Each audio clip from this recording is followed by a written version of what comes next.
आज का आपका पहला सवाल, निम्नलिखित में से सबसे बड़ा जीवित पक्षी कौन सा है? ए चील, बी कीवी, सी मोर, डी शुतुरमुर्ग।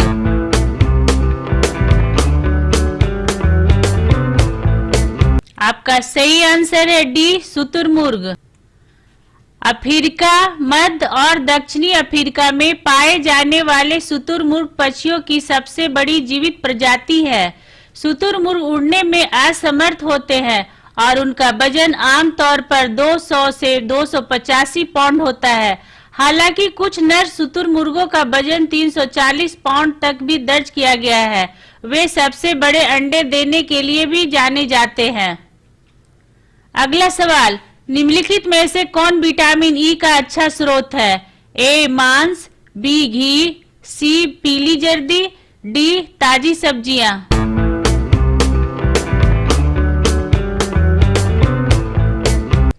आपका सही आंसर है डी ताजी सब्जियां। विटामिन ई 8 वसा घुलनशील यौगिकों के समूह को संदर्भित करता है, जिसमें टोकोफेरॉल और टोकोट्रिएनॉल दोनों शामिल है। कई खाद्य पदार्थ विटामिन ई प्रदान करते हैं। नट्स, बीज और वनस्पति तेल अल्फा टोकोफेरॉल के सबसे अच्छे स्रोतों में से है और हरी पत्तेदार सब्जियों और फोर्टिफाइड अनाज में महत्वपूर्ण मात्रा में उपलब्ध है। अगला सवाल, गिरगिट में रंग परिवर्तन किसकी उपस्थिति के कारण होता है? ए क्रोमेटोफोर, बी हीमोग्लोबिन, सी क्लोरोफिल, डी न्यूमेटोफोर।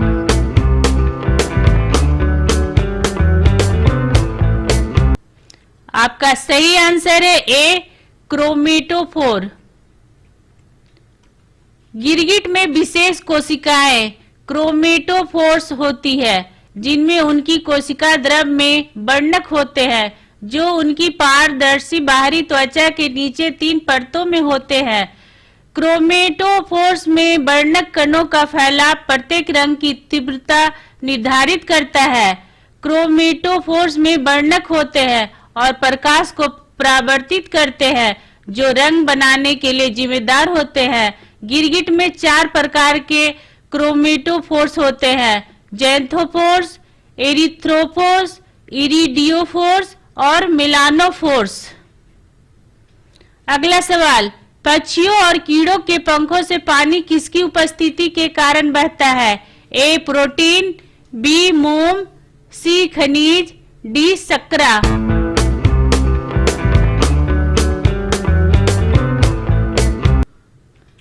आपका सही आंसर है बी मोम। कीड़ों और पक्षियों की सतह पर सबसे सरल मोम होता है, जो पंखों को जलरोधी बनाता है। पंखों के बीच में लगे कांटे और एक विशेष मोमी कोटिंग एक ढाल बनाती है, जिससे पानी बह जाता है। इसके अलावा जबकि सतही लिपिड में मौजूद कुछ घटक रोगजनकों के विकास को रोक सकते हैं, मोमी परत वाली पूरी तरह निश्चित रूप से जीव में सूक्ष्म जीवों के प्रवेश को रोकने का काम करती है। अगला सवाल, मानव रक्त का लाल रंग किसके कारण होता है? ए मायोग्लोबिन, बी हीमोग्लोबिन, सी हेप्टोग्लोबिन, डी इम्यूनोग्लोबिन।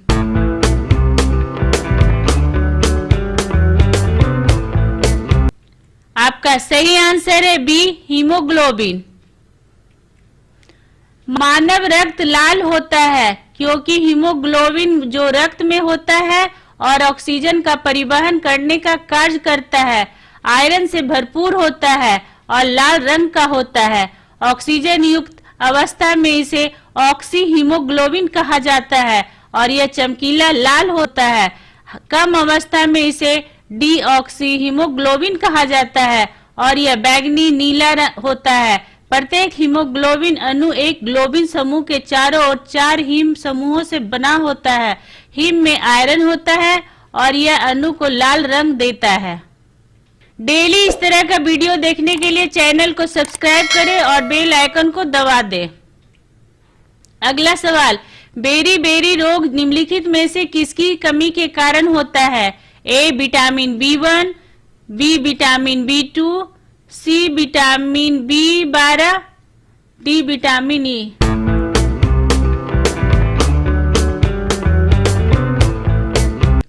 आपका सही आंसर है ए विटामिन B1। बेरी एक बीमारी है जो विटामिन B1 थायमिन की कमी से होती है। इस बीमारी के दो प्रकार है, गीली बेरी और सूखी बेरी। गीली बेरी हृदय और संचार प्रणाली को प्रभावित करती है। गंभीर मामलों में गीली बेरी हृदय गति रुकने का कारण बन सकती है। सूखी बेरी नसों को नुकसान पहुंचाती है और मांसपेशियों की ताकत को कम कर सकती है और अंततः मांसपेशियों को लकवा मार सकती है। अगला सवाल, मानव शरीर में सबसे लंबी हड्डी किसमें होती है? ए भुजा, बी जांग, सी पसलियां, डी कशेरुका दंड।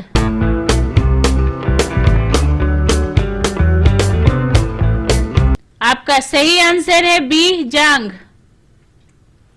जांग की हड्डी जो चलने या कूदने में सक्षम है, जैसे कि अधिकांश भूमि स्तनधारी पक्षी, छिपकली जैसे कई सरीसृप और मेढक जैसे उभयचर, कुत्तों और घोड़ों जैसे 4 पैरों वाले कशेरुकियों में फीमर केवल पिछले पैरों में पाया जाता है।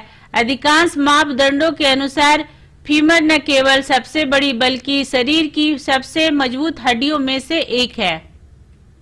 अगला सवाल, भोपाल गैस त्रासदी किस रिसाव से संबंधित है? A carbon dioxide, B nitrogen dioxide, C sulphur dioxide, D methyl isocyanate.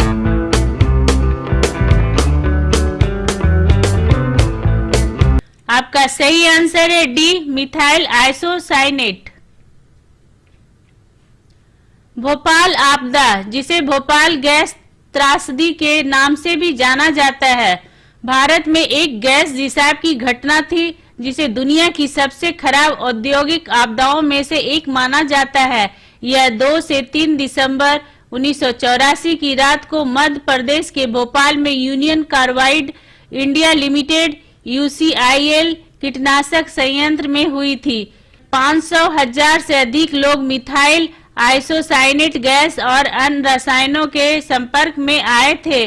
जहरीले MIC मिथाइल आइसोसाइनेट के कारण संयंत्र के पास स्थित झुग्गी झोपड़ियों में और उसके आसपास के लोगों की मौत हो गई।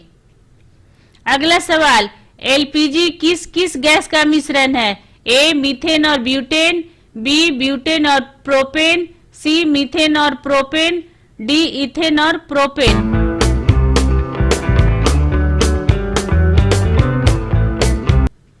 आपका सही आंसर है बी ब्यूटेन और प्रोपेन।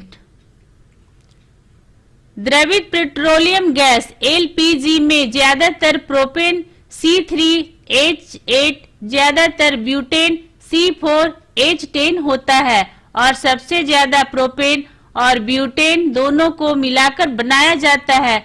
उत्तरी गोलार्ध में सर्दियों में मिश्रण में ज्यादा प्रोपेन होता है, जबकि गर्मियों में उनमें ज्यादा ब्यूटेन होता है।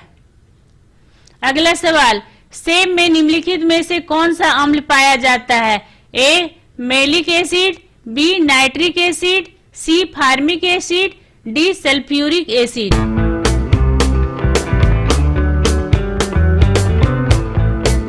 आपका सही आंसर है ए मैलिक एसिड।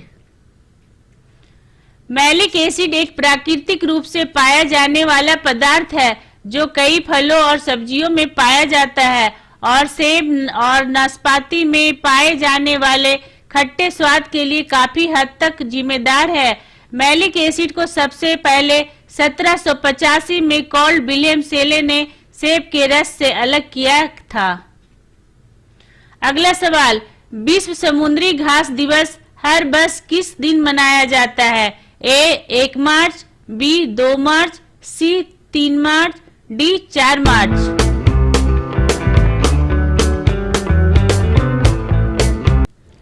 आपका सही आंसर है ए 1 मार्च। समुद्री घास के संरक्षण के बारे में जागरूकता बढ़ाने के लिए 1 मार्च को विश्व समुद्री घास दिवस मनाया जाता है। समुद्री घास, समुद्री जैव विविधता, तट रेखा स्थिरता और कार्बन अवशोषण के लिए महत्वपूर्ण है। संयुक्त राष्ट्र महासभा UNGA ने श्रीलंका के प्रस्ताव के आधार पर 22 मई 2022 को इस दिवस की घोषणा की। आपको हमारा ये वीडियो कैसा लगा कमेंट करके जरूर बताएं, और अगर आपने अभी तक हमारे चैनल को सब्सक्राइब नहीं किया है तो प्लीज सब्सक्राइब कर दे और बेल आइकन को दबा दे ताकि हमारा अगला वीडियो आपके पास सबसे पहले पहुंच सके। और जाते जाते लाइक और शेयर करना ना भूले। Thank you.